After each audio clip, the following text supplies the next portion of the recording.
تعلیمی ادارے کے اندر ثقافت کے نام پر جو کچھ ہو رہا ہے وہ کیا ہماری تہذیب اور اس دائرے سے متعلق ہے بھی یا نہیں. افراط و تفریط کہاں پیدا ہوتی ہے؟ ایک افراط و تفریط کا رویہ یہ ہے کہ ایسی تقریبات کا باب ہی بند کر دینا چاہیے. ایک رویہ یہ ہے کہ تقریب اور ثقافت کے نام پر ہر چیز کو روا رکھا جانا چاہیے. یوں وہ انتہا پسندانہ رویے وجود میں آتے ہیں جو قوموں کو تقسیم کر دیتے ہیں. ہمیں ثقافت کی ضرورت ہے, ہمیں تہذیب کی ضرورت ہے, اور تہذیب اور ثقافت پروان نہیں چڑھ سکتے اگر تعلیمی ادارے اور نئی نسل کے لوگوں کو اس سے آپ مخاطب نہیں بنائیں گے, ان کو ساتھ لے کے نہیں چلیں گے. لیکن یہ طرز عمل بنیاد رکھتا ہے اس بنیاد پر کہ تہذیب سے ہماری مراد کیا ہے اور تہذیب کا نام کیا ہے ہمارے اپنے سوشل اور تاریخی کانٹیکسٹ کے اندر. میں نے جو ابتدا میں گفتگو کی تھی کہ تعلیم جمع کرتی ہے تہذیب کے ساتھ, تو اس کا ایک مظاہرہ آج آپ اپنی اس تقریب میں دیکھیں گے کہ جب ایک محفل مشاعرہ یہاں ہونے والا ہے اور جس میں اس ملک کے ممتاز اہل علم اور اہل دانش اپنے شاعرانہ کلام سے آپ کو نوازیں. یہ ہے وہ تہذیب کا ایک پرتو, یہ ہے وہ تہذیب کا ایک مینیفیسٹیشن, ایک اس کا اظہار جو آپ مشاعرے کی صورت میں دیکھیں. میں خالد ملک صاحب کو اس پر بھی مبارکباد بطور خاص پیش کرتا ہوں کہ انہوں نے آج تعلیم اور تہذیب کے اس تعلق کو بھی زندہ کر دیا ہے. ایک طرف انہوں نے بتایا ہے کہ کس طرح اس تعلیمی ادارے کے اندر آپ کے جو تعلیمی سہولتیں ہیں اس کو پیش کرنے میں قوم کے اندر فرق نہیں رکھا جا رہا, اور لوگوں کو ایک ایسی تعلیم دی جا رہی ہے کہ جو آخرت اورینٹڈ بھی ہے اور دنیا کے مطالبات کو بھی پورا کر رہی ہے. اور دوسری طرف انہوں نے اس سالانہ تقریب کو ایک مشاعرے کے ساتھ جوڑ کر گویا ہمیں اپنی تہذیب کا بھولا ہوا سبق بھی یاد دلایا. جس معاشرے کے اندر مشاعرے ہوتے رہیں, جس معاشرے کے اندر ثقافتی اقدامات ہوتے رہیں, جس معاشرے کے اندر تہذیبی تقریبات ہوتی رہیں, اس معاشرے کے اندر انتہا پسندی نہیں ہوتی, اس معاشرے کے اندر عذاب نہیں اترتے, اس معاشرے کے اندر فساد نہیں ہوتا. فساد اور انتہا پسندی صرف ان معاشروں میں ہوتی ہے جن میں آپ نوجوانوں کے گھلے گھونٹ دیتے ہیں, ان کی جمالیاتی ذوق کو بند کر دیتے ہیں اور ان کی شخصی نشو و نما کی آپ اجازت نہیں دیتے. اس لیے یہ بھی ایک بہت میں سمجھتا ہوں کہ امتیاز ہے. میرا نہیں خیال کہ اٹک کی سرزمین پر اس طرح کا کوئی مظاہرہ پہلے ہوا ہو. ایک تعلیمی ادارے نے اپنی سالانہ جلسے میں 7 مشاعرے کی روایت کو بھی زندہ کیا. اس لیے میں سمجھتا ہوں کہ اس علاقے میں یہ ادارہ ایک روشنی کا چراغ ہے. خالد ملک صاحب اس کے لیے ہماری تحسین کے مستحق ہیں, اور میں آپ سے بھی توقع رکھتا ہوں کہ آپ اس ادارے کے ساتھ اپنا تعاون بھرپور طریقے سے جاری رکھیں گے تاکہ ہم اپنی اس تہذیب اور اپنی تعلیم کے اندر جو دوئی اور جو گروپوں میں تقسیم کا عمل ہے, پولرائزیشن ہے, اس کے خلاف منظم ہو کر کچھ جدوجہد کر سکیں. آج کی تقریب سے آپ انجوائے کریں گے. آج کے بعد آپ مشاعرہ سنیں گے, سنجیدہ کلام بھی سنیں گے اور پرمزاح کلام بھی سنیں گے. یہ سب شعر و سخن کے مختلف رنگ ہیں اور ان کو اپریشیٹ کرنا چاہیے, اس کو انجوائے کرنا چاہیے.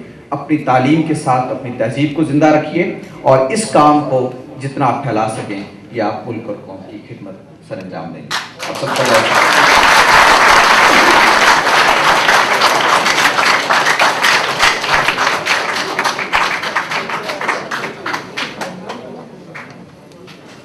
خواب تو سبھی دیکھتے ہیں, کچھ نیند کی حالت میں اور کچھ کھلی آنکھوں کے ساتھ, اور کچھ جاگتی آنکھوں کے خواب ایسے ہوتے ہیں کہ جن کی تعبیر حاصل کرنے کے لیے جان جوخوں میں ڈالنی پڑتی ہے, جن کو عملی جامہ پہنانے کے لیے سوچ کے ساتھ دل بھی جلانا پڑتا ہے.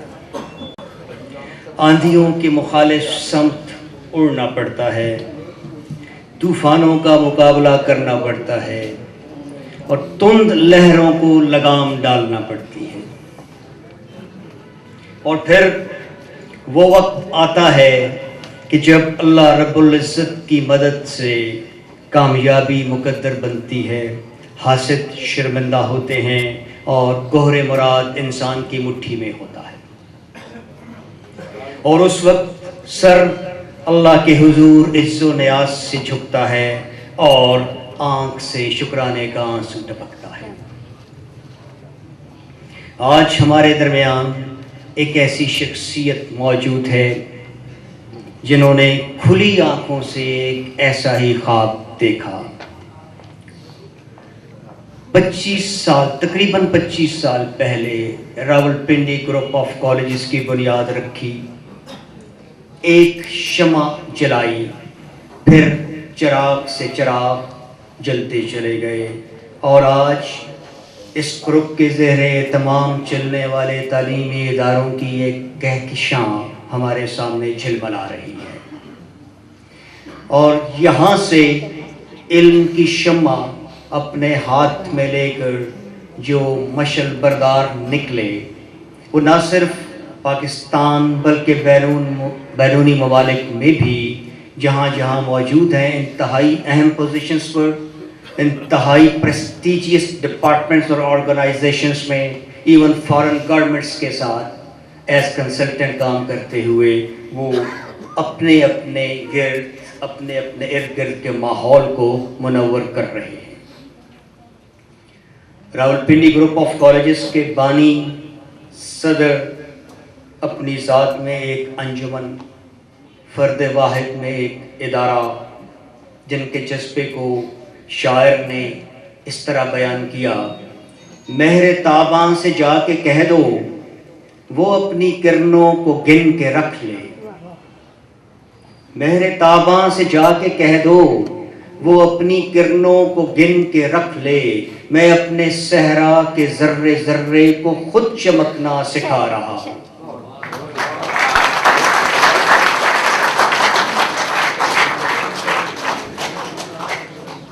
تو ایک اسکالر، ایک دانشور، ایک مصلح، ایک رہنما، میں درخواست کروں گا جناب سید شاہد گیلانی سے کہ وہ تشریف لائیں.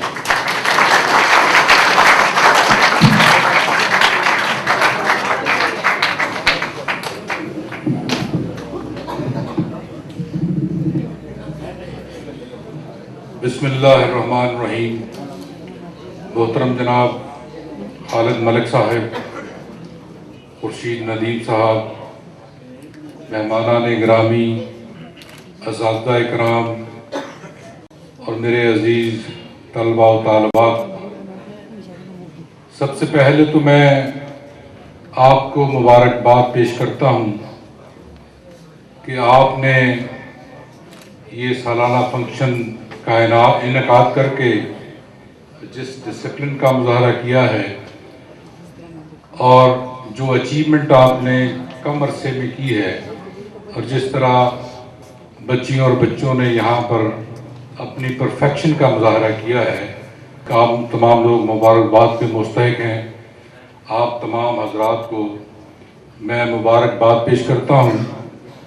اور دوسری مبارکباد بھی آپ کو پیش کرتا ہوں کہ اس پرنور مہینے میں جو ربیع الاول کا مہینہ ہے، ہادی برحق محمد صلی اللہ علیہ وسلم یہاں پر دنیا پر تشریف لائے، اور انہوں نے ہمیں بتایا کہ دین کیا ہے، سویلائزیشن کیا ہے، اور اللہ کیا ہے، اور یہ پوری کائنات کیا ہے جو لا الہ الا اللہ محمد رسول اللہ کے گرد گھومتی ہے. اور پھر یہ تو نبی اکرم صلی اللہ علیہ وسلم نے ہی ہمیں آگاہ کیا ہے کہ اللہ ایک ہے، اس سے بیشتر تو کسی کو معلوم نہیں تھا. اور پھر جو حدود و قیود مقرر کی ہیں، وہ بھی کمال کی حدود و قیود ہیں کہ وہ عرب کا معاشرہ جہاں قریش اپنی بچیوں کو زندہ دفن کر دیتے تھے، تو پھر انہوں نے انہی بچیوں کو اٹھایا، نہلایا اور اپنے سینے سے لگایا، اور پھر عورت کو وہ مقام دیا جس کا تصور آج کا سیولائزڈ دور نہیں کر سکتا، کہ ماں کے پاؤں کے نیچے جنت ہے. اور یہ ایسا ایک معراج ہے عزت کی، احترام کی، کہ آدمی حیران رہ جاتا ہے کہ کسی کے متعلق اللہ نے یہ نہیں کہا بلکہ صرف اور صرف اپنی ماں کے متعلق یہ کہا کہ اس کی پاؤں کے نیچے جنت ہے. اور آپ اور میں پل پل دیکھتے ہیں، سمجھتے ہیں، محسوس کرتے ہیں کہ جنت کیوں ہے. کہ جب ایک چھوٹے سے بچے کو پالتی ہے، پوستی ہے، بڑا کرتی ہے، اس کو دودھ پلاتی ہے، اس کو گرم جگہ پہ رکھتی ہے، خود ٹھنڈی چارپائی پہ سوتی ہے، خود کھانا کم کھاتی ہے، اس کو زیادہ کھلاتی ہے، اور ساری زندگی میں یہی کرتی رہتی ہے، کبھی اس کے بعد کا تصور ہی نہیں ہو سکتا ہے. اور یہ تو ہمیں نبی اکرم صلی اللہ علیہ وسلم نے بتایا ہے. اور پھر انہی حدود و قیود میں انہیں بتایا ہے کہ یہ تمہاری بہن ہے، یہ تمہارا بھائی ہے، یہ تمہارا پڑوسی ہے، یہ تمہارے والدین ہیں. اور پھر والدین کا بھی کیا مقام بتایا ہے کہ اگر ضعیف والدین کو آپ دیکھیں تو اس کا بھی ثواب ہے. اور آپ تو جانتے ہوں گے کہ 3 چیزیں ایسی ہیں جن کو آدمی دیکھتا ہے تو اس کو ثواب حاصل ہوتا ہے. ایک خانہ کعبہ ہے، دوسرا قرآن مجید ہے، اس کو آپ کھول کے دیکھیں تو اس کا بھی آپ کو ثواب ہوتا ہے، اور تیسرے آپ کے والدین بوڑھے ضعیف ہیں، ان کو کن کے برابر کر دیا ہے، ان کو صرف آپ دیکھیں تو اس کا بھی ثواب ہوتا ہے. اور میرے عزیز دوستو، یہ وہ پیغام ہے جس کو پھیلانے کی ضرورت ہے، جس نے ہمیں امت بنایا ہے، جس نے ہمیں تعصبات سے نکال کر بھائی سے بھائی کو ملا دیا ہے. تمام کالے گورے امیر غریب کو سب کو اکٹھا کر دیا ہے.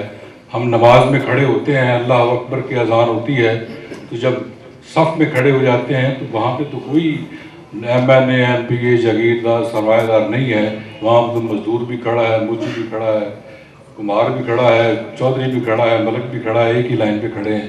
یہ وہ میسج ہے کہ اگر جب اللہ بلائے تو اللہ کے دین کے جو بھی پیروکار ہیں وہ سب کے سب برابر ہیں، ان میں کوئی تمیز نہیں ہے.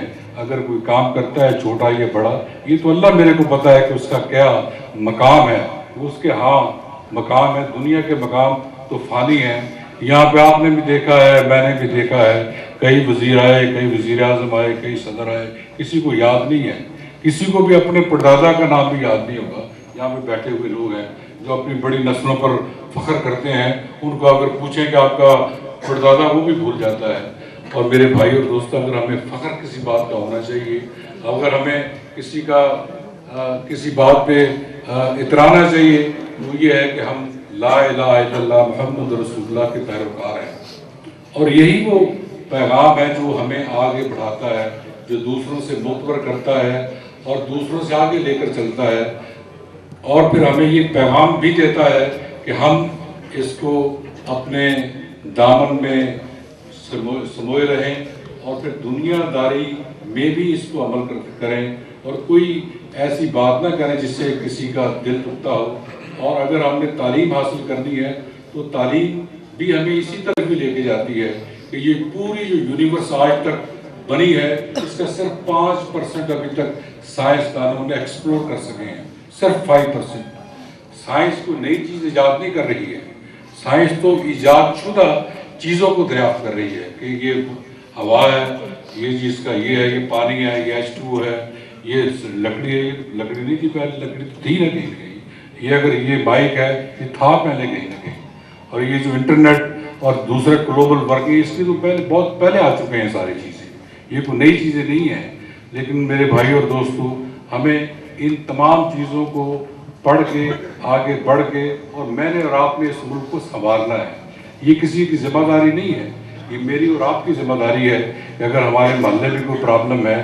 ہم سے ڈاکٹر کرنل حیات صاحب، کبیر صاحب، اور اسلام آباد سے PCSIR کے ایکس ڈائریکٹر جنرل ڈاکٹر مشتاق صاحب، میرے راولپنڈی گروپ آف کالجز کے لوگ، حضروں کے جاوید خان، میں آپ سب کا شکریہ ادا کرتا ہوں کہ آپ لوگ تشریف لائے. بہت شکریہ.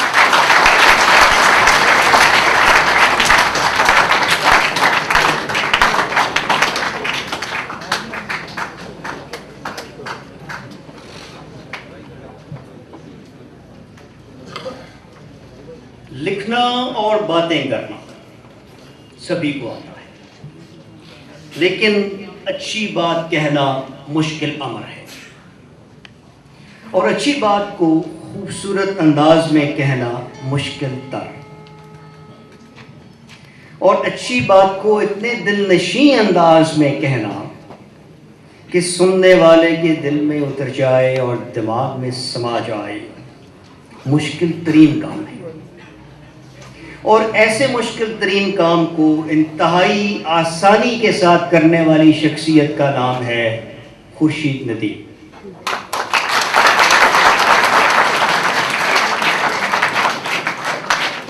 خورشید ندیم صاحب کا نام کسی تعارف کا محتاج نہیں۔ کچھ چہرے ہمیں گھریلو لگتے ہیں، اپنے فیملی ممبرز کی طرح، ان کو ہم اتنا پڑھتے ہیں، اتنا دیکھتے ہیں، ٹی وی پہ ہمارے لاؤنج میں وہ چہرہ موجود ہوتا ہے، تو وہ ہمیں اپنے فیملی ممبرز کی طرح لگتے ہیں۔ تو اجنبی نہیں کسی کے لیے۔ پہلے جنگ میں لکھتے تھے، اب اوصاف میں تکبیر مسلسل کے نام سے کالم ہے، ٹی وی کے بے شمار چینلز پر ان کے پروگرام، آج کل پی ٹی وی نیوز پہ ان کا سنڈے اسپیشل پروگرام ایک آ رہا ہے، اتوار کے دن اسپیشل پروگرام کر رہے ہیں۔ اور کچھ جنگجو قسم کے اینکرز سے ہٹ کر ان کا انداز اپنی بات کرنے کا ایسا ہے کہ کہیں احساس نہیں ہوتا کہ یہ کچھ ڈراماٹائز کرنے کی کوشش کر رہے ہیں سچویشن کو۔ 100% علمی، ادبی اور دانشورانہ گفتگو کرنے والے، میڈیا کے تمام میدان، پرنٹ یا الیکٹرانک، ان میں ان کی تحریر کے نقش اور ان کی آواز کی گونج باعث احترام ہے، اور نہ صرف سوچ کے نئے درد وا کرتی ہے بلکہ عمل کی راہیں بھی متعین کرتی ہے۔ اور ان کی خدمت میں یہ 2 شعر پیش کر رہا ہوں۔ میرے ہاتھ میں قلم ہے، میرے ذہن میں اجالا، میرے ہاتھ میں قلم ہے، میرے ذہن میں اجالا، مجھے کیا دبا سکے گا کوئی ظلمتوں کا پالا،